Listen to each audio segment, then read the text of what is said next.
ఓం శ్రీ గణేశాయ నమః. శ్రీ జ్ఞానసరస్వత్యై నమః. శ్రీ గురుభ్యో నమః. శ్రీ మహాగాయత్రీమాత్రే నమః. శ్రీ మహాగాయత్రీమాత యూట్యూబ్ ఛానల్కు అందరికీ సాదర స్వాగతం. ఆహ్వానించువారు కాశీవజ్జల సుబ్రహ్మణ్య శర్మ, నిడదవోలు. అవధూత ఆదోరి తిక్కలక్షమ్మ అంతిమ భాగము కొనసాగింపు.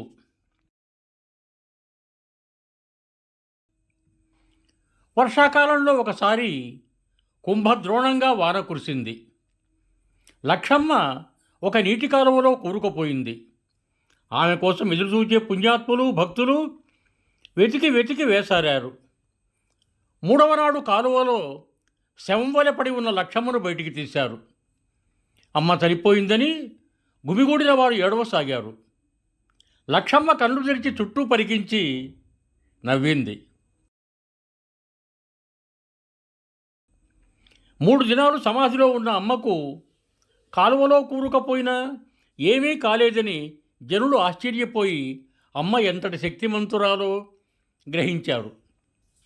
ఇప్పుడున్న అమ్మగారి మఠానికి ఎడంవైపు ఒక కసువు తొట్టి ఉండేది. రేయింబవళ్ళు అమ్మ అక్కడే పడి ఉండేది. ఒకనాడు గస్తీ పర్యవేక్షించడానికి వచ్చిన పోలీస్ సబ్ ఇన్స్పెక్టర్ అమ్మ శరీరము, తల, కాళ్ళు, చేతులు వేరువేరుగా పడి ఉంటే ఎవరో హత్య చేసినారని చింతిస్తూ పోలీస్ స్టేషన్కు పోయి తర్వాత చేయవలసిన పనికై తన సిబ్బందిని ఆదేశించాడు. పోలీస్ జవాన్లు వచ్చి చూస్తే అమ్మ ఎప్పటి వలనే కసువు తొట్టి వద్ద పరధ్యానంగా కూర్చున్నది. వాళ్ళు ఆశ్చర్యంతో తిరిగిపోయి ఇన్స్పెక్టర్కు చెబితే ఆయన పరుగు పరుగున వచ్చి అబ్బురపడి అమ్మకు ప్రణమిల్లాడు. అమ్మ ఖండయోగం చేసిందని గ్రహించాడు. త్వరలోనే అతనికి ఉన్నత పదవి లభించింది. అదృష్టం కలిసి వచ్చే కాలానికి ఆ ఖండయోగిని అఖండ కృపావృష్టి అతనిపై కురిసింది.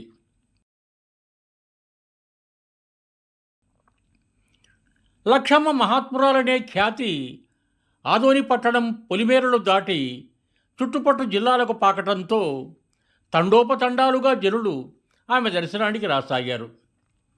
వచ్చేవారు నానా తీరుల వాళ్ళు, కొందరు పుణ్యాత్ములు, కొందరు పాపులు. అమ్మ సర్వజ్ఞురాలు కనుక ఎవరెటువంటి వారో మూమాటం లేకుండా చెప్పేది. దుష్టులను పైబడి కొట్టేది లేదా బెదిరించేది. అందువలన కొందరు ఆమెను సమీపించటానికే వెరిచేవారు. దీనులు, హీనులు, నిరపరాధులు అమ్మను నిర్భయంగా సమీపించి ఆమె మెడలో పూలమాలలు వేసి పళ్ళు సమర్పించేవారు. కొందరు టెంకాయలిచ్చి హారతులు పాడేవారు. వారి వారి కర్మానుసారంగా అమ్మ ఆ పూలు పళ్ళు తీసుకోవటము, తిరస్కరించటము చేసేది. అమ్మ తన చేతులతో వాటిని తీసుకుంటే వారికి క్షేమం కలిగేది, తిరస్కరిస్తే బాధలు కలిగేవి. అమ్మ ఆదోనికి వచ్చిన తొలి దినాలలో అమ్మను బాధించిన వారు అప్పుడు వచ్చిన కలరా వ్యాధితో బాధపడ్డారు. కొందరు చనిపోయారు కూడా. అమ్మను కొలిచిన వారు బ్రతికి బట్టగట్టారు. కలరాకు భయపడి అందరూ ఊరు విడిచిపోయినా అమ్మ మాత్రం పోలేదు. అమ్మ కసువు తట్టి దగ్గర తిన్నెపై కూర్చుండేది. అనావృష్టి సంభవించినప్పుడు రైతులు అమ్మను అలంకరించి వైభవంగా ఊరేగింపు జరిగితే వర్షాలు కురిసేవి.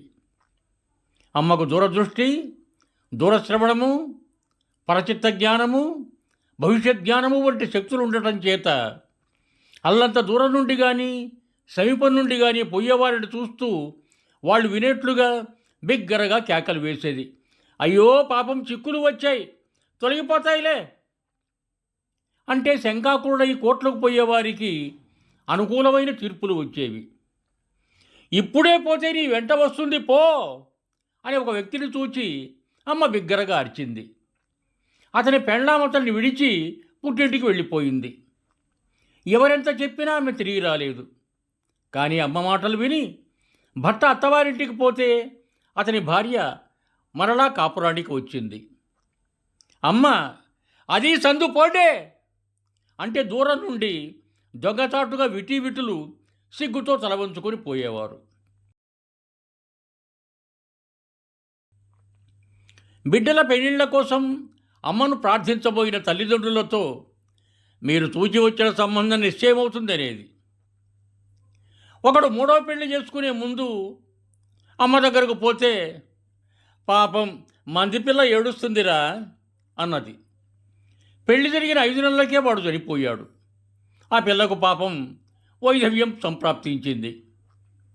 అశుభాలు చెప్పవలసినప్పుడు ప్రత్యక్షంగా చెప్పక అమ్మ మరొకరి వైపు తిరిగి చెప్పేది. అమ్మ తరచుగా గూఢోక్తులు మర్మోక్తులు పలికేది. ఆ మాటలందరికీ అర్థమయ్యేవి కావు.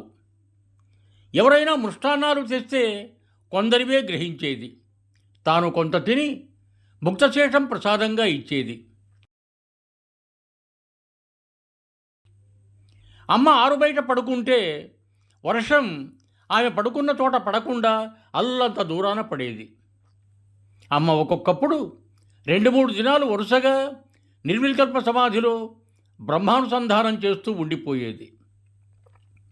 రాత్రి పొద్దుపోయిన తర్వాత, జనం సద్దుమడిగిన తర్వాత అమ్మ ఏకాంతంలో గొంతెత్తి జోలపాటలు, తత్వాలు, కోలాట పాటలు మధురంగా పాడుతూ తన్మయురాలయ్యేది.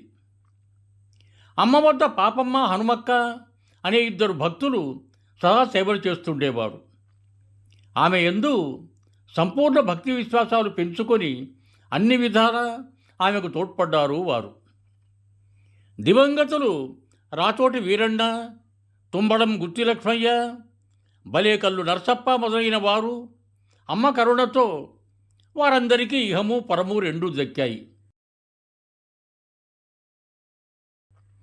అమ్మను ఆశ్రయించిన మరికొందరిలో కురుడి మన్నీరామ్ సింగ్, అరికేరి శివಣ್ణ, సాకలి పాపಣ್ణ ముఖ్యులు. అమ్మ శ్రీముఖ సంవత్సరం వైశాఖ బహుళ సప్తమి మంగళవారం 16/5/1933 ఉదయం 5-6 గంటల మధ్య తమ దేహం చాలించారు.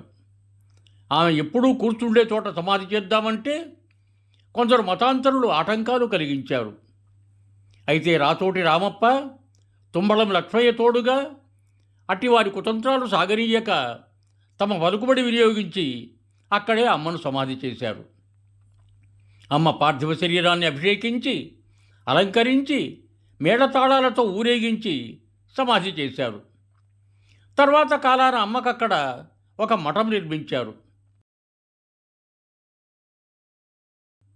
ప్రతి శుక్రవారము అక్కడ విశేష పూజలు జరుగుతాయి.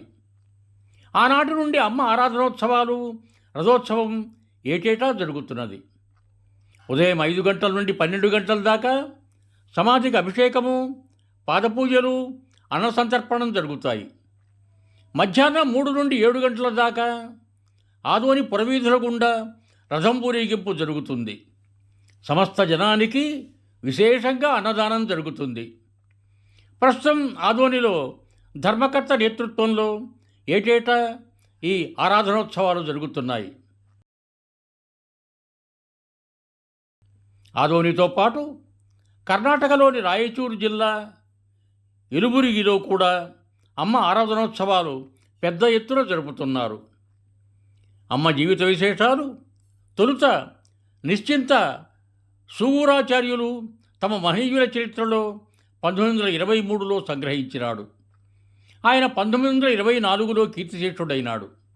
ఆ గ్రంథం 1968లో అచ్చయింది. ఆయన అమ్మను దర్శించిన నాటికి ఆమె వయస్సు 80 సంవత్సరాలట. ఆయన 1923లో అమ్మను దర్శించినాడనుకున్న అమ్మ 1843 సంవత్సరం పుట్టి ఉంటుంది. అమ్మ పైన విద్వాన్ కేఎం కరిబసవ శాస్త్రుడు శతకం రచించాడు. ఆ శతకంలోనే మండిగిరి అరుళప్ప వ్రాసిన అమ్మ జీవిత సంగ్రహ చరిత్రము అచ్చయింది. అది మఠం పక్షాన 1982లో ప్రకటితమైంది. మండిగిరి అరుళప్ప రచించిన జీవిత చరిత్ర సంగ్రహంలోని కొన్ని విశేషాలు శతకంలో కొన్ని ఉన్నాయి. సంపూర్ణం ఇవం భూయాత్. సర్వే జనా సుఖినో భవంతు. ధన్యవాదములు. మీకు నా ఈ వీడియో నచ్చినట్టయితే దయచేసి ఒక లైక్ కొట్టి మీ బంధుమిత్రులకు కూడా నా ఈ వీడియోను షేర్ చేయగలరు. అదేవిధంగా నా ఛానల్ శ్రీ మహాగాయత్రి మాత యూట్యూబ్ ఛానల్ను సబ్స్క్రైబ్ చేయ ప్రార్థన. మరొక్క మారు ధన్యవాదములతో భవదీయుడు కాశీవజ్ర సుబ్రహ్మణ్య శర్మ, నిడదవోలు, తూర్పుగోదావరి జిల్లా.